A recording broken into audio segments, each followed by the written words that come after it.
So மே 1 நம்ம AK birthday அன்னைக்கு விடாமுயற்சி படத்தோட ஃபர்ஸ்ட் லுக்கோ இல்லை வந்து குட் பேட் அக்லி படத்துலேருந்து ஏதாச்சும் ஒரு இம்பார்ட்டண்டான அப்டேட்டோ வரும்னு சொல்லிட்டு எதிர்பார்த்துருந்தேன். நம்ம ஏகே ஃபேன்ஸ் எல்லாத்துக்குமே ஒரு பயங்கர டிசப்பாயின்மெண்ட், ஒரு ஏமாற்றமாக இருந்துச்சு.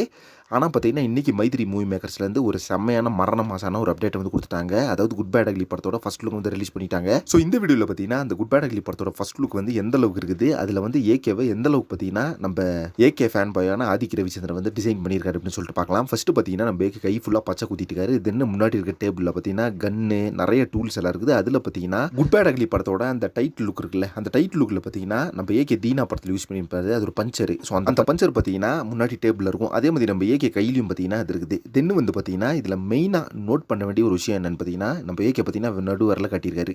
ஸோ நம்ம ஏகே பார்த்தீங்கன்னா படத்தை பொறுத்தளவுக்கு அந்த பேடான கேரக்டராக மாறிட்டா எந்த அளவுக்கு பார்த்தீங்கன்னா ஒரு எஸ்டாப்ளிஷ் பண்ணுவார், அதே மாதிரி எந்த அளவுக்கு பார்த்தீங்கன்னா பர்ஃபார்மன்ஸ் கொடுப்பாரு அப்படின்னு சொல்லிட்டு மங்கா பத்தா படத்துலையும் நம்ம பார்த்துருந்தோம். அந்தளவுக்கு பார்த்தீங்கன்னா ஒரு டெவிலிஷான பர்ஃபார்மன்ஸ் நம்ம ஏகே இருந்துச்சு. ஸோ இந்த படத்தில் பார்த்தீங்கன்னா நடுவரில் காமிச்சிருக்காரு.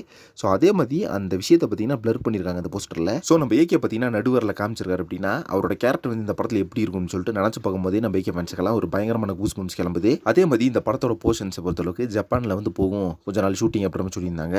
ஸோ ஜப்பானில் இருக்க கேரக்டராக தான் இந்த ஏகே இருக்கும் அப்படின்னு நினைக்கிறேன். ஏன்னா பார்த்தீங்கன்னா ஃப்ரெஞ்சு பியர்டு ஃபுல்லாக வந்து பச்சை குத்திட்டு ஒரு வித்தியாசமான கேரக்டரில் வந்துருக்காரு. அது மட்டும் இல்லாமல் இந்த ஃபர்ஸ்ட் லுக்கில் வந்து நோட் பண்ண வேண்டிய மெயினான விஷயம் என்ன அப்படின்னு பார்த்தீங்கன்னா நம்ம ஏகேக்கு மேலே பார்த்தீங்கன்னா ஒரு பைக் மாதிரி 2 சைடு ஷாக் அப்சரு, சென்டரில் பார்த்தீங்கன்னா டிராகனை வந்து கொடுத்துருக்காங்க. ஸோ இந்த டிராகனை பார்த்தீங்கன்னா ஜப்பான்லேருந்து இந்த படம் வந்து ஷூட்டிங் வந்து ஸ்டார்ட் ஆகும் அப்படின்றது வந்து எதிர்பார்க்கலாம். கண்டிப்பாக பார்த்தீங்கன்னா நம்ம ஏகேவோட லுக் அப்படின்றது அந்த ஜப்பானிஷ் மோடில் தான் இருக்குது அப்படின்னு சொல்லாங்க. ஸோ கண்டிப்பாக பார்த்தீங்கன்னா ஒரு தரமான ஃபேன் பை சம்பவத்தை வந்து நம்ம ஆதிக் ரவிச்சந்திரன் வந்து எதிர்பார்க்கலாம். ஸோ இப்போ இந்த ஃபர்ஸ்ட் லுக்கில் வந்து நோட் பண்ணிருக்க ஹிட் அண்ட் டீட்ஸ் எல்லாம் எப்படி இருக்குன்னு சொல்லிட்டு கமெண்ட் பாக்ஸில் மறக்காம மென்ஷன் பண்ணுங்கள். நெக்ஸ்ட் ஒன்று பண்ணுறேன். Thank you very much friends.